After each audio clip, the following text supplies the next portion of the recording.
Hey guys, today we're going to be looking at Donkey Kong 64 for Nintendo 64. And yes, I had to do that. So on the front cover here we have the whole Kong crew.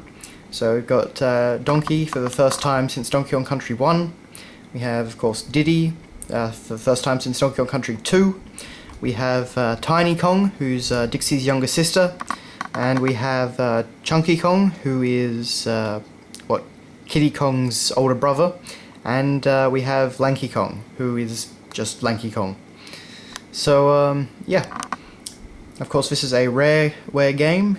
And as you can see down here, we had a collector's edition yellow game pack, which you'll see later. So, naturally, everyone's in the minecart there, and King K. Rool is chasing them. We have a golden banana just down there. So a few little details on it. Pretty nice little, front cover. This actually was the game that came with the N64 expansion pack, which, yeah, sorry about my box there. I've got two boxes of Donkey Kong 64 and they're both wrecked in different places, so this is the better one overall. But the expansion pack basically increased the amount of data that the N64 could process at once. So because these levels were so big, you needed it to run them basically. And yeah, it also had Rumble Pack and had 1 to 4 player simultaneous multiplayer. And it used Dolby Surround, which was a bit unusual then. So on the different sides, down here we have Donkey and Diddy in a pretty cool vine swinging sequence. Over here we have Tiny and Lanky. Tiny's trying to reach something, I think. Up here we have Donkey and Tiny swimming underwater. And over here we have Chunky, Tiny and Diddy, I don't know, doing something. On the back, just the usual description. No cranky on the back this time. But yeah, we get our usual screenshots showing off the game's pretty impressive graphics for the system and time. Good lighting. So yeah, that's that. Moving on, we have, of course, the manual. And like any rareware manual, this is an awesome manual. You could laugh out loud quite a few times. Of course, this time, Cranky actually wrote the entire manual. So, yeah, it's pretty fun seeing him comment on everything. There's a lot of references to the original Donkey Kong arcade game, as well as Donkey Kong Country 1, 2 and 3. And there's a lot of little nice references and that sort of thing, which you pick up on if you have played all the games. In addition to that, of course, we get a whole lot of good 3D renders. Cranky keeps mistaking Tiny Kong for Dixie, and he calls her that all the time throughout the manual. We go through all the different support cast and enemies and main, side characters. The Banana Fairy, who Cranky doesn't know, and it's rather funny reading how he gets around that. But you still had him commenting on everything, and it's a really fun read. The guys at Rare could really, they could write funny. And the game itself is actually, it's got a lot of great comical dialogue. And even, actually, it had some voice acting, which was pretty cool at the time.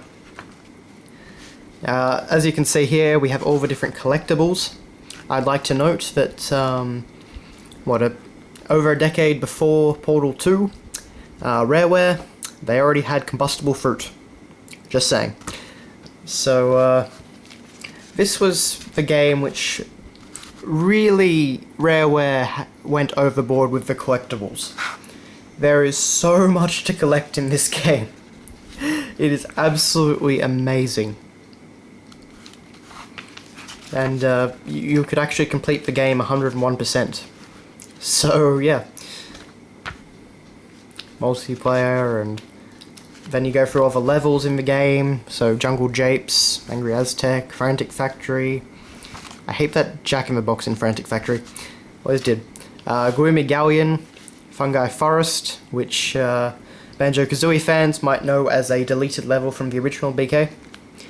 Crystal Caves, Creepy Castle, and Hideout Helm.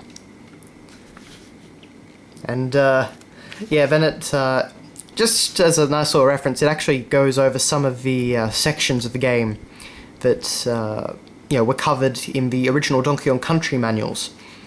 But you know, like the baddies there, Cranky just makes fun of us and that sort of thing, and at the end he mentions how he just hopes that they don't resort to enlarging the characters on the levels and calling them bosses this time. That giant beaver was a pretty cheap trick. So that's a great reference to Donkey Kong Country 1. And Cranky's tips, he says he can't tell you anything because they want to, you know, monetize a strategy guide.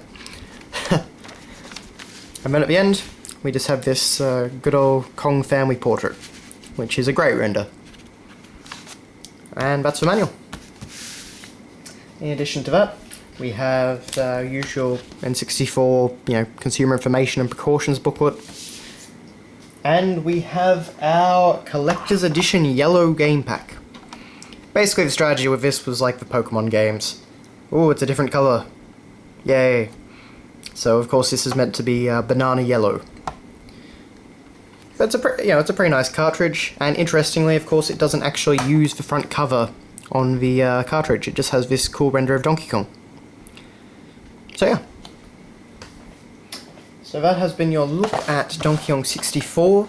In my opinion, it was the last true Donkey Kong game.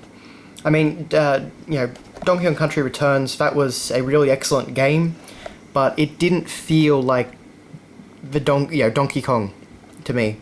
I think it lost a lot of the feel and the atmosphere and, you know, just the comedy from all of, you know, Donkey Kong Country and Donkey Kong 64.